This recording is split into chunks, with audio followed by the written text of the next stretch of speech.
என் அன்பார்ந்த கூட்டலிஸ் அனைவருக்கும் என் அன்பார்ந்த வணக்கங்களை தலைப்பணிந்து தெரிவித்துக் கொள்கிறேன். இன்னைக்கும் நாங்கள் வீடியோவில் என்னத்தை பற்றி பார்க்க போகிறோம்னா, சரத் பொன்சேகா சொல்லியிருக்காரு பிரபாகரனை பற்றி. சரத் பொன்சேகா முதல் நடந்த ஒரு இன்டர்வியூவின் போது அவர் சொல்லியிருக்காரு, பிரபாகரன் வந்து யாழ்ப்பாணத்து மக்களுக்காக செஞ்சதெல்லாம் போய் அவருக்காக மக்கள் வந்து உயிரை கொடுத்து போராடுறப்ப அவர் வந்து அரசியல் வியாபாரம் செஞ்சுக்கிட்டு இருந்தார். அந்த தகவலுக்கு போகணும்னா நாங்கள் 2005 2009 காலப்பகுதிக்கு போக வேண்டி வரும். 2009ஆம் ஆண்டு யுத்தம் இலங்கையில் உக்கிரகமாக நடந்துக்கிட்டு இருந்தா அந்த காலப்பகுதி. புதுக்குடியிருப்பை நோக்கி, முல்லைத்தீவில் உள்ள புதுக்குடியிருப்பை நோக்கி இன்னும் 10 கிலோமீட்டர் தான், இன்னும் 10 கிலோமீட்டர் பிடிச்சிட்டா அவங்க புதுக்குடியிருப்பையும் கைப்பற்றிடுவாங்க. ஆமி வந்து புதுக்குடியிருப்பையும் கைப்பற்றிடுவாங்க.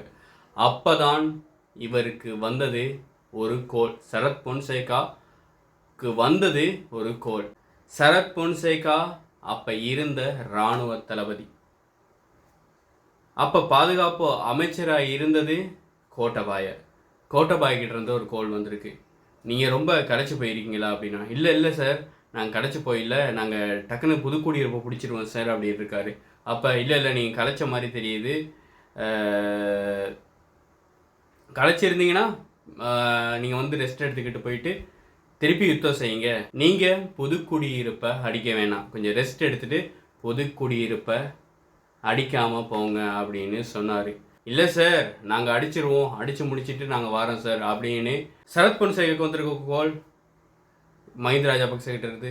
நான் சொல்கிறத நீ கேட்க மாட்டேன்னா, நீ வந்து ஜெகத் ஜெயசூரிய கிட்ட பொறுப்பை ஒப்படைச்சிட்டு நீ கிளம்பி வா, உனக்கு ஜெகத் ஜெயசூரியன்னு ஒருத்தர் வருவார், அவர்கிட்ட பொறுப்பை ஒப்படைச்சிட்டு நீ கிளம்பி வா அப்படின்னு சொல்லியிருக்காரு. புதுக்குடியிருப்பை நெருங்கிறதுக்கு 10 கிலோமீட்டர் தான் இருக்குது. இன்னும் 10 கிலோமீட்டரில் அடித்து போயிட்டு இராணுவம் வந்து புதுக்குடியிருப்பை நெருங்கிடுவாங்க. அதன் மூலமாக 48 மணித்தியாலங்கள் யுத்தம் நிறுத்தப்பட்டது. 2009 ஜனவரி 31 பிப்ரவரி 1 வரைக்கும் யுத்தம் நிறுத்தப்பட்டது. அதாவது 48 மணித்தியாலங்கள் 2 நாள் யுத்தம் தடை செய்யப்பட்டிருக்கு. அதன் மூலமாக புலிகள் வந்து தன்னை தயார் செய்து கொண்டு அவங்க வந்து திருப்பியும் வந்து எல்டிடியினர் 500 ஆமிஸை கொள்கிறாங்க.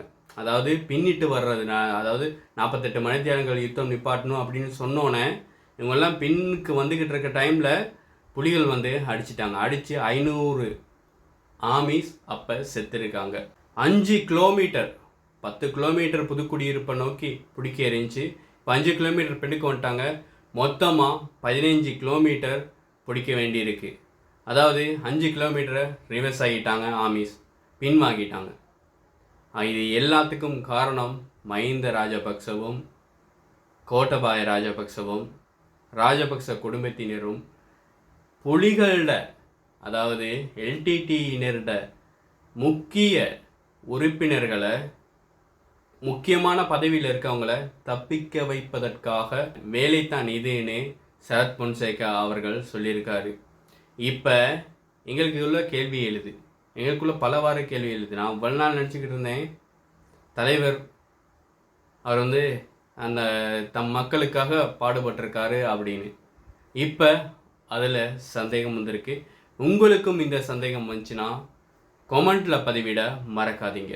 அது என்ன சந்தேகம்னா, சரத் பொன்சேகா சொல்லியிருக்காரு 2005ஆம் ஆண்டு, அதாவது 2005ஆம் ஆண்டு காலப்பகுதியில் ஒரு ஜனாதிபதி தேர்தல் நடந்துச்சு. அந்த ஜனாதிபதி தேர்தலில் ஜஃப்னா ஆக்கள் யாரையும் ஓட்டு போட வேணாம், உண்மையாக தேர்தலை பகிஷ்கரிங்க அப்படின்னு பிரபாகரன் சொன்னார். அதன் முன்னிட்டு ஜஃப்னா மக்கள் யாருமே ஓட்டு போடல.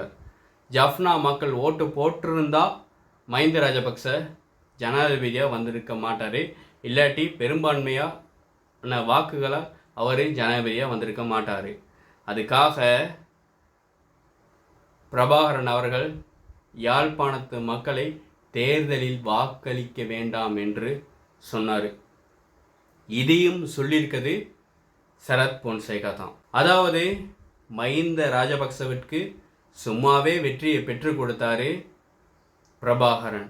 இதற்காக வாங்கி கொண்ட பணமதிப்பு 2 மில்லியன் USD, அதாவது 2 மில்லியன் அமெரிக்க டாலர்கள். அதை மஹிந்த ராஜபக்ச கிட்ட இருந்து பிரபாகரன் அவர்கள் வாங்கிக்கிட்டாரு அப்படின்னு சொல்லியிருக்காரு. அதை முன்னிட்டு மஹிந்த ராஜபக்சவும் வின் பண்ணுறாரு. அதாவது பிரபாகரன் உதவினால மஹிந்த ராஜபக்ச வின் பண்ணுறாரு. வின் பண்ணிட்டு எதற்கு இந்த அரசியல் நாடகம், எதற்கு இந்த பணம் அப்படின்னு நாங்கள் யோசிக்க வேண்டியிருக்கு. ஏன் மஹிந்த ராஜபக்ச கிட்ட இருந்து 2 மில்லியன் அமெரிக்க டாலரை வாங்கணும்? அதை வாங்கியிருந்தால் கூட புலம்பெயர் தமிழர்கள் செய்கிற உதவி எல்லாமே பிரபாகரனுக்கு பத்தலையா? இது பணம் சம்பாதிப்பதற்கான ஒரு நோக்கமா? அதாவது நீங்கள் ஸ்ரீலங்கா ஆர்மியை தான் அடிக்க போகிறீங்க. 2 பேருக்கு தான் சண்டை நடக்குது. நீங்கள் அவங்கக்கிட்ட இருந்தே காசை வாங்கிக்கிட்டு அவங்களே அடிப்பீங்களா? இது எந்த முறையில் நியாயம்? எந்த முறையில்?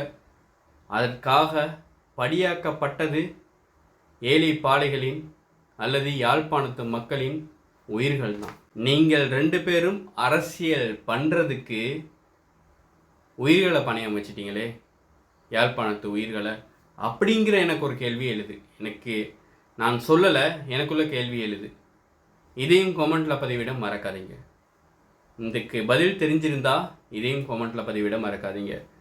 அதை முன்னிட்டு சரத் பொன்சேகாவிற்கு இப்போ கோபம் மஹிந்த ராஜபக்ச மேலே தான். மஹிந்த ராஜபக்ச அவர்களை சாடுவார். இப்போ ஏன் காரணம் இல்லாமல் பொய் சொல்லுவதாக இருந்தால் பிரபாகரனை ஏன் இந்த பிரச்சனையில் இழுத்து விடுறாரு? எனக்கு இந்த கேள்விக்கு பதில் தெரிஞ்சிருந்தா அதை சொல்லுங்கள். பிரபாகரன் ஏன் மஹிந்த ராஜபக்ச கிட்ட இருந்து 2 மில்லியன் அமெரிக்க டாலர்களை பெற்றுக்கொண்டார் அல்லது பெற்றுக்கொண்டாரா? அது மக்களுக்காக உதவுற, யாழ்ப்பாணத்து மக்களுக்காக உதவுறதுக்காக இருந்தால் அந்த மக்களை ஏன் யுத்தத்துக்கு அனுப்புனாரு? ஒன்று யுத்தம் செய்யணும், இல்லாட்டி இலங்கையிலிருந்து வர உதவியில் வச்சுக்கிட்டு நல்லா வாழணும். 2யும் ஏன் பண்ணாரு பிரபாகரன்? இது ஒரு அரசியல் நாடகமா? எனக்கு வெறும் சந்தேகம்தான் வருது. இதற்கு பதில் தெரிஞ்சால் கமெண்ட்டில் பதிவிட மறக்காதீங்க. அது மட்டும் இல்லாமல் இது உண்மையா, அந்த தகவல் உண்மையா அப்படிங்கிறதையும் கமெண்ட்டில் பதிவிட மறக்காதீங்க. உங்களோட கருத்துக்களையும் கமெண்ட்டில் சொல்லுங்கள். இன்னும் ஒரு வீடியோவில் சந்திக்கலாம். அது வரைக்கும் விடைபெறுவது உங்கள் கூட்டாளி சால்வை. பாய், டேக் கேர்.